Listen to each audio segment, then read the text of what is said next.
out there that might affect our impact or our grantee organization's ability to survive or their ability to scale or whatever your dependent variable is. That can be technology. So is there some technological innovation that might either help or hinder? So we just did a bit of work with community development finance institutions and minority depository banks. And they're getting a lot of money from the government these days, which is great, and they're trying to expand. And they're very much talking about fintech. So all these online new companies that will give you a loan and so forth, and they're both competitors and collaborators, right? The CDFIs and community finance institutions can expand by partnering with fintech innovators, but they're also a threat because those fintech innovators are offering loans faster and quicker to low-income clients that might also be predatory. So they're very worried about that. So that would be an example of technology. Economy, unemployment, recession, growth spurts, the market for a particular product or service that your grantees might be involved with, education, for example. Politics, is there a policy around immigration, around giving, around the way DAFs are treated, which is very much in debate these days, that might affect our dependent variable. Law, similar to politics. Environment, I think someone mentioned climate change. What kind of effect might that have, or new regulations around climate? And then finally, society. And this isn't one we used to think about very much, but we're thinking about it a lot these days after the murder of George Floyd and all the racial reckoning of the last year or so. So again, just a quick mnemonic that you can use to start to think through and make a long list of what are all the things out there that might plausibly affect the thing that we're concerned about. And what we'll do is we'll walk through an example, a single example, just to give some life to what we're talking about. An example we've chosen is a program called the Kitchen Program, not its real name. We're protecting the identity of the innocent here. But the Kitchen Program is a 20-year-old job training program here in the Bay Area. And it teaches people how to bake and do kitchen prep around baking. And it does job placement. So they have connections with Whole Foods and with a local bakery and with some restaurants where they place their graduates into jobs in these places to do baking. In 20 years, they've served about 2,000 individuals. So it's a relatively small program. They have a pretty impressive 80% plus job placement and job retention rate, which they're proud of. So I mentioned it's small, it's less than $1 million, mostly funded by private grants and donations from foundations as well as individuals. And their end clients are a mix of recent immigrants and refugees, formerly incarcerated people, people with learning challenges, people experiencing homelessness, a real mix in each cohort that they bring in. So that's the organization for the example. And we're asked by a donor organization, one of their supporters, which focuses on workforce development and job training as well as job quality, has funded the Kitchen Project for several years, along with other programs like it. And they noticed that enrollment has really bounced around over the last few years. So, it used to be steady around, say 100 people per year. And it's really gone up and down, to 120 to 30. And they're not sure why, and they're worried whether there's a downward trend in enrollment or there's something happening that they should be aware of, and want to make sure that they're continuing to invest in the Kitchen Program and will have impact by doing so. So if you look at the bottom right-hand side of the slide, we want to acknowledge that there's a lot of internal factors that might be driving this. So for example, if they're just not as good at recruiting as they used to be, or if they've had changes in their recruiting staff, if the quality of the program has changed, or somehow the locations become less desirable, that would affect enrollment. So we just want to acknowledge that, and we would look at that. But for today's purposes, we want to focus on the external environment. What are the independent variables, the things out there in the world that might affect enrollment, excuse me, at the Kitchen Program? So clearly unemployment, right? If unemployment is high, you might expect more people would come in to do a job training program. Availability and attractiveness of jobs in baking relative to other industries. If there's a huge boom in construction and employers are paying lots of money for construction jobs, you might expect more people shifting out of construction, and baking or kitchen work becomes less attractive relatively, which could affect enrollment. Immigration policies, I mentioned roughly half of their clients are immigrants.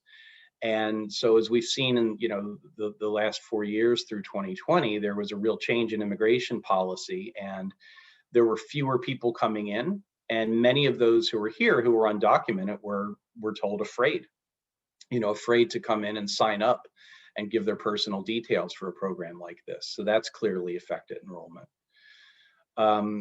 If there's a new job training program down the street that's faster, better, leads to higher paying jobs in construction or IT or something, that would affect it. And finally, because a big chunk of their population are formerly incarcerated, if there's big changes in policy around incarceration or release, that might affect enrollment as well. So let me pause there and just give space if there's questions or observations about the example or this first step. So again, we're identifying the dependent variable, which is demand for their services, and trying to find out are those likely to go up or down and what affects them. And then we've identified 5 independent variables here that we could look into. So that's step 1.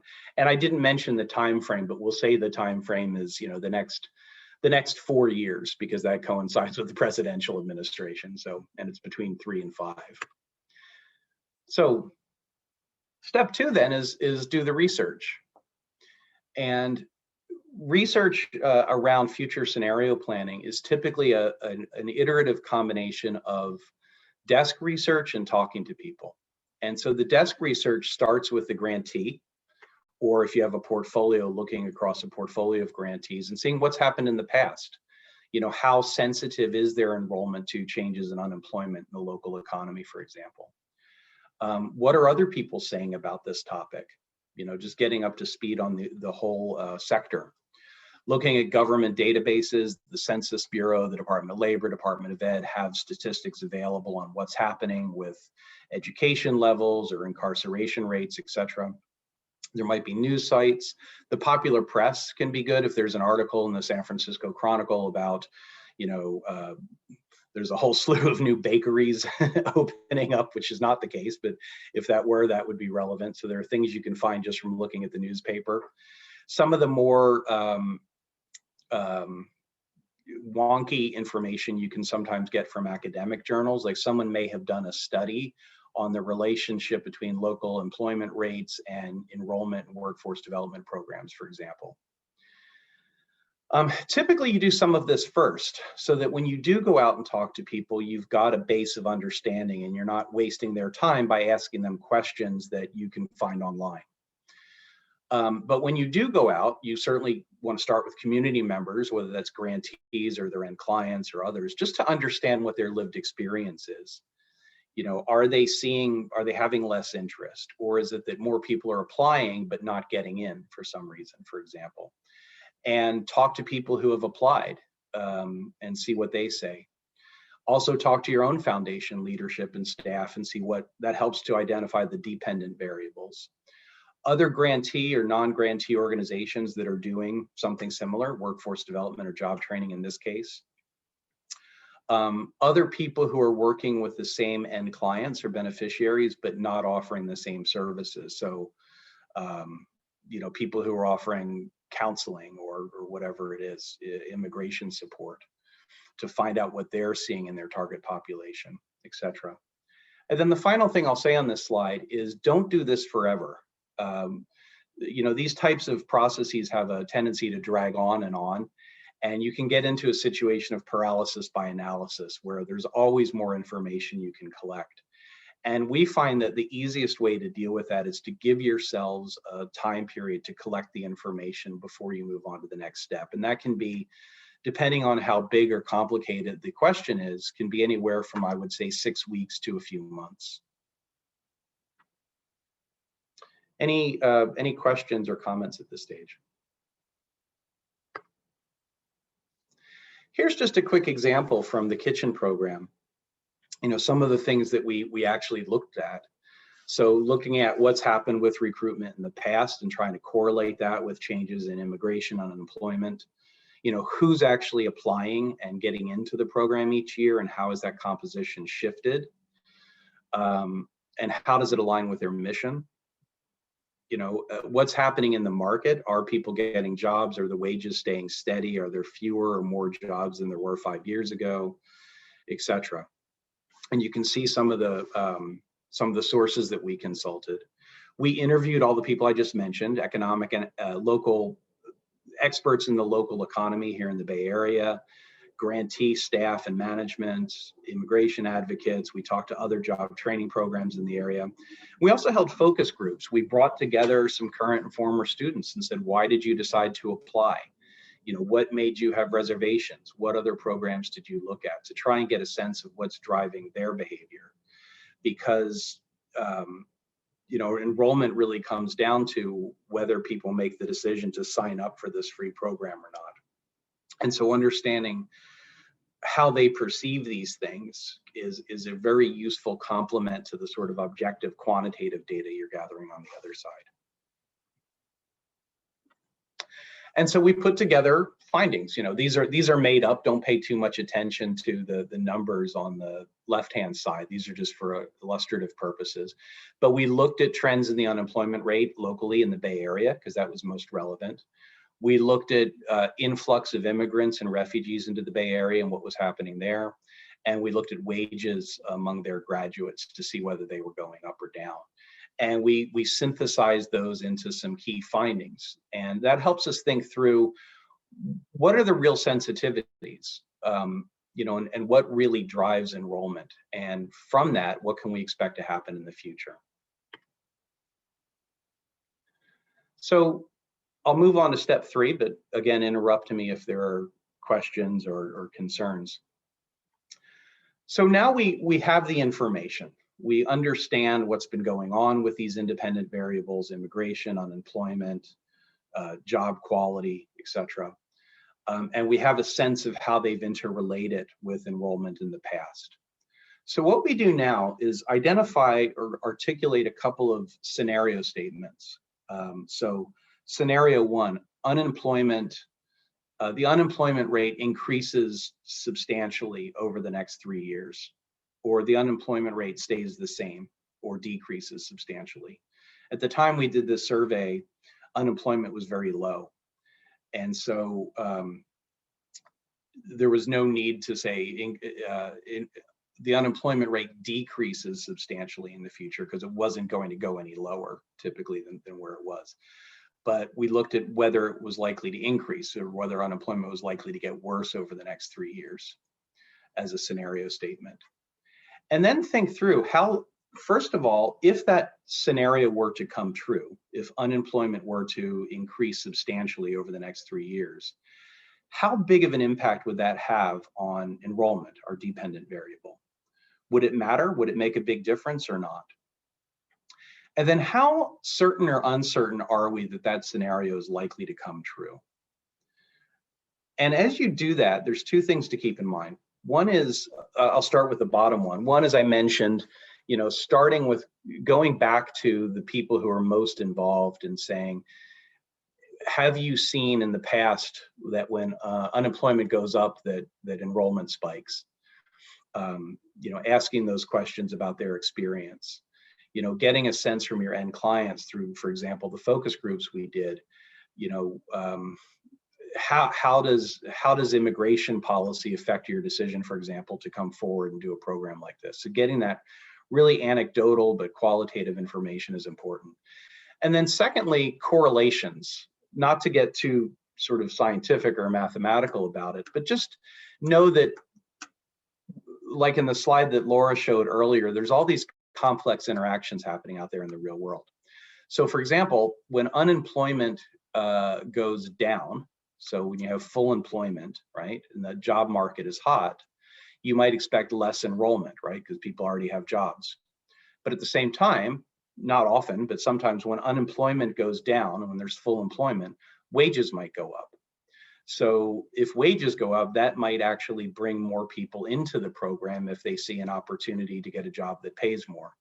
So it's all to say it's not straightforward. There are some correlations that are inverse, like the one I just mentioned, where if one thing goes up, another thing goes down. And some are positive and self-reinforcing. So, for example, when there's a recession, unemployment will go up. Need for, say, food security, if you're working in that space, may go up. And fundraising may go down. This is a very painful scenario that we've all become painfully aware of over the last year or so. So just keep that in mind as we move forward. So what you can do is actually plot these scenarios on a matrix, you know, in terms of uncertainty and impact. And impact is I think pretty straightforward. So a big change in the unemployment rate will have a major impact on enrollment. A big change in immigration policy will have a major impact on enrollment. A new job training program in IT that's down the street might have a moderate or minor impact on enrollment, because there's not that much overlap between our clientele and their clientele. Just giving an example.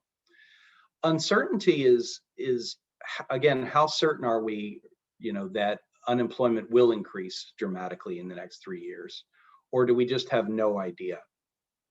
And sometimes sometimes you can tell with low, you know, if an economic trend has been going on for many years, you could say there's fairly low uncertainty, or we're fairly certain, in other words, that unemployment will remain fairly low. Whereas we're highly uncertain who's going to win the election, and therefore we don't know what's going to happen with immigration policy. So that's high uncertainty, if you follow. And so you can take your scenarios, and we've laid out here one scenario for each of the 5 independent variables that we put together, and just plot them. You know, where do they sit in terms of uncertainty and impact? So I talked about unemployment. We talked about the landscape of job training programs. Whoops. We talked about incarceration and release policies. So you all may remember there was an early release program here in California where I think literally on the same day, several thousand incarcerated people were released back into society. And so that was a major need that happened very quickly for the nonprofits that support them to step up. And that had a significant increase, or led to a significant increase in TKB's enrollment at the time. So is that likely to happen again? And would that have an impact? So just some examples of how these things plot out. So then the next question is, what do you do with it once you've got this plotted? And we'll pause there and we'll come back to that. And let me just turn back to Laura for a moment. Yeah, so you've all been listening so patiently. We'd love to have you start to think about how some of these ideas might apply to your work. And so what we're going to do is go into breakouts for just about 10 minutes and ask you to consider the following question. When you think about the work that you're doing, what is one key dependent variable? And what are 1 to 3 important independent variables for your program area? Secondly, we'll ask you to consider the likely impact that those independent variables might have. So what might those scenarios look like? And then have you gauge your degree of certainty. How uncertain is each scenario? So we'll do this in just groups of 3. So you'll have a chance to introduce yourselves to each other, talk a little bit about your work, and then if you can have someone prepared to give us an example of what you talked about when you come back, that would be fantastic. We'll have other people's voices. Of course, you're welcome to come on video for that, or stay off if you prefer. So we'll go ahead and do the breakouts, and we'll come back together in 10 minutes at 1:45. And Joe will post those questions into the chat so that you'll be able to have them handy. Sounds good, folks. I'm going to break you off in 1 second. Thanks.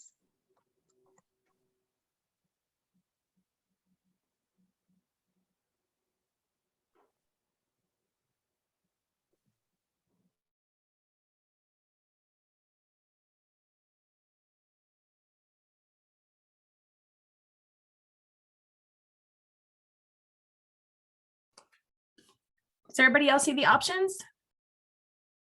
Let me know if for any reason you don't see an option to join a room.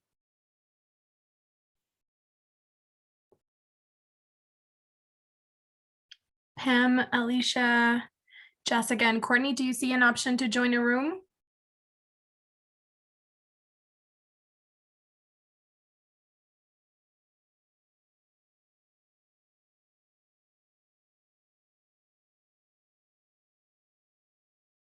Pam and Stephanie, do you see an option?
Hi, Laura. Folks are still making their way back.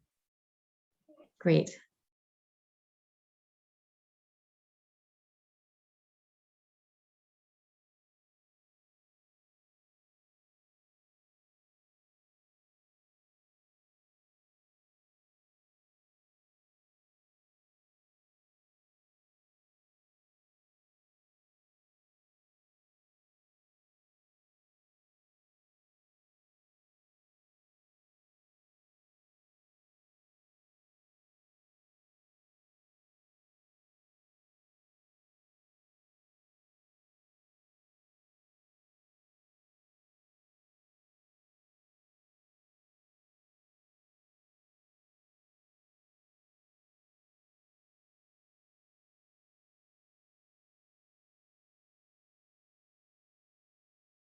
All right, we're all back. Great. Thanks everyone for joining us. And hopefully that was interesting to hear about some of your colleagues' counterparts' work.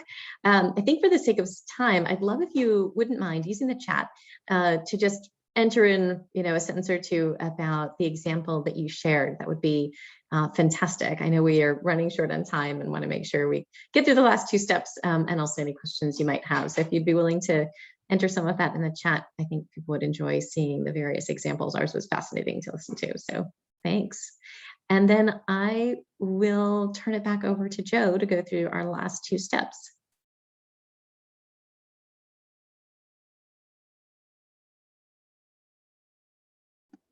There's that darn mute button again.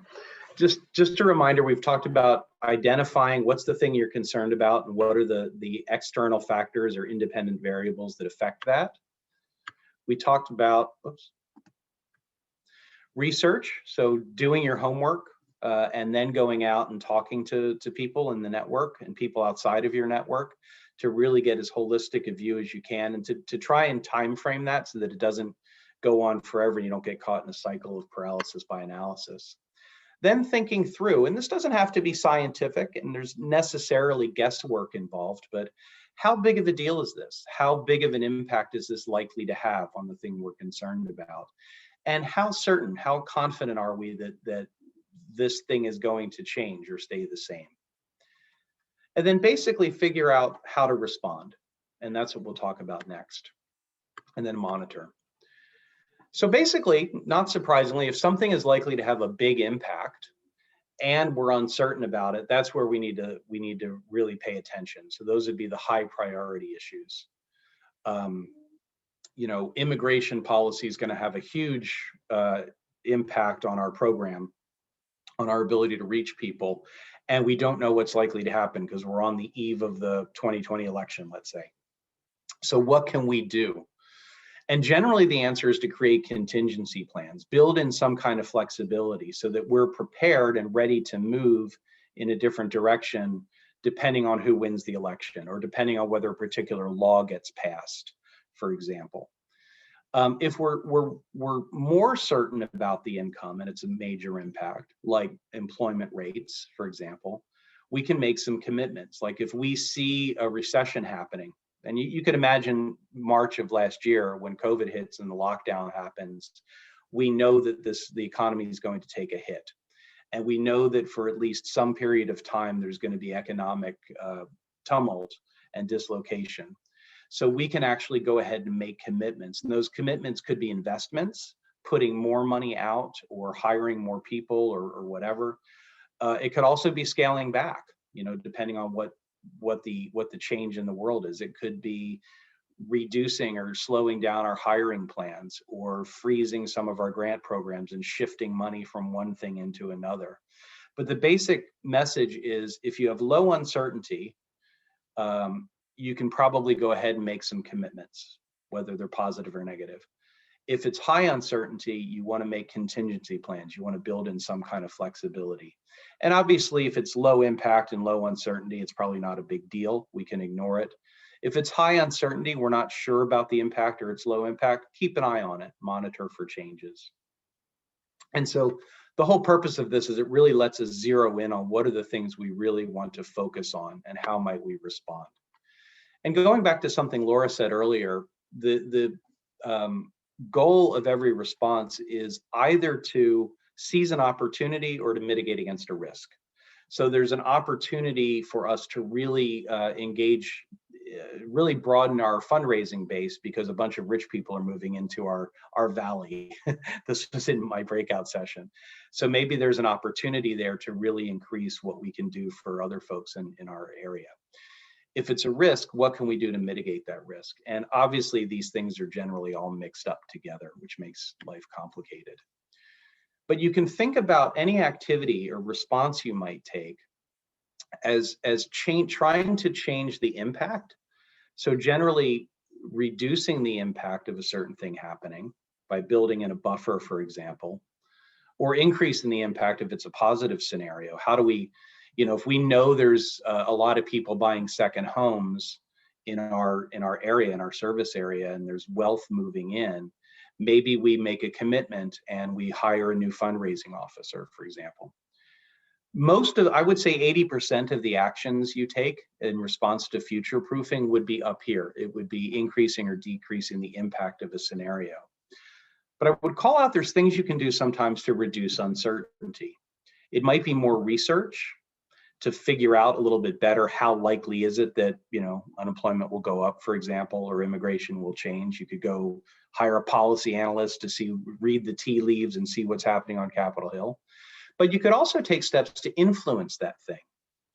And in some cases, if it's state law, for example, and you're a relatively big player, well connected in your state, you may be able to do some advocacy or even lobbying to influence whether a policy gets changed or a law gets made. So here's very quickly just a couple of quick examples of things you might do. Contingency funding, supporting grantees and new approaches, etc. I mentioned policy and advocacy. I'll just pause on that slide for a second, give you a moment to read it, and in the interest of time, we'll move on. And just to point out, sometimes you can't do much. You just have to know that the risk is there and monitor it. And here's some examples of what the Kitchen program did.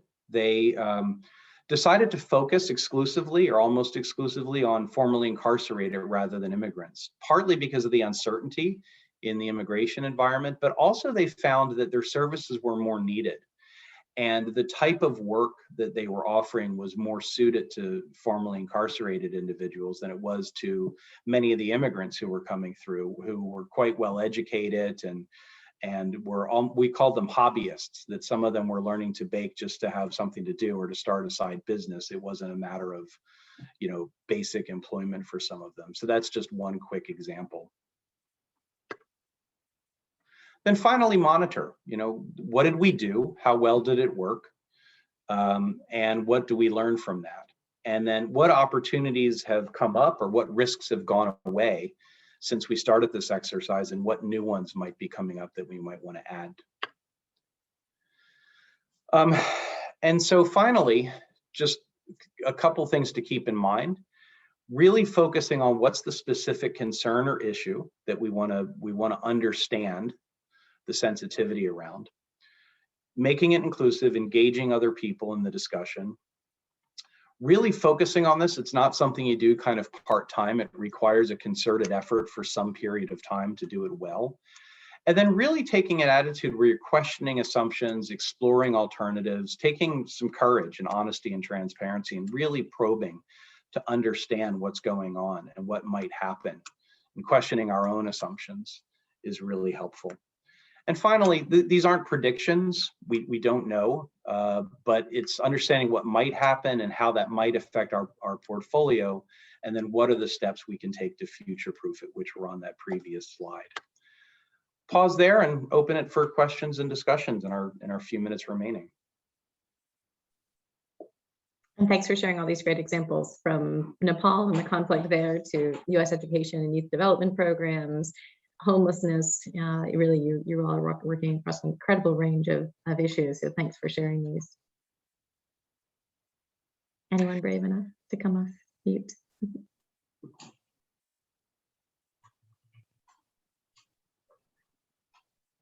We realize that's kind of a lot to throw at you in an hour, but we wanted to give you that basic. And I think Council on Foundations, Philanthropy California, and thanks to them, by the way, for putting this on, can share the slides with you.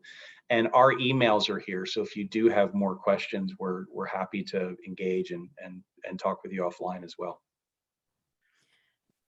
Thank you so much, Joe and team. And Laura, I wanted to ask a quick question. I'm going to put in the chat also the other workshops that are coming up in a couple of weeks. So let me just share those links in 1 second. And just as a favor for everybody, we of course would love to hear your feedback about how we can improve these offerings. There's a link in the chat for you to submit some feedback, but there's a question from Selena. Please. Yes, so I have a question. Kind of whom would you recommend to take the lead in a scenario planning effort? Would that be kind of the more executive staff? Would that be programmatic staff? What do you see typically happening within organization, especially those that are smaller staff? Yeah, I think it depends a little bit on the unit of analysis. Is this scenario planning for a program, in which case the program management team might be best suited, or is this really part of an organization-wide strategic planning effort, in which case one would expect more of the executive team to certainly be a consumer of the research, perhaps weigh in on the uncertainty. So I think it does depend a bit on kind of the scope and scale of the item you're considering. All right, thank you. Aiden, you also have your hand up, I think. Hi, Dean. Thank you for the presentation. I think the corollary to Selena's question is around board and how do you engage a board in these kind of conversations? Yeah, I can say I was recently in a conversation with a large NGO, global NGO, and at the end of the first phase of their strategic planning, we were going to use the results of the scenario planning exercise in a bit of a, when Rockefeller used to be able to invite people to the Bellagio Center, right? A sort of Bellagio Center type of convening with experts from the field, with the board, as well as the executive leadership. So in that case, we really did think quite holistically about all the participants and really found the exercise one that the board would be fascinated by. So I think, again, if it is an organization-wide process, great to have the board kick the tires on those ideas and weigh in on their sense of the degree of uncertainty and risk.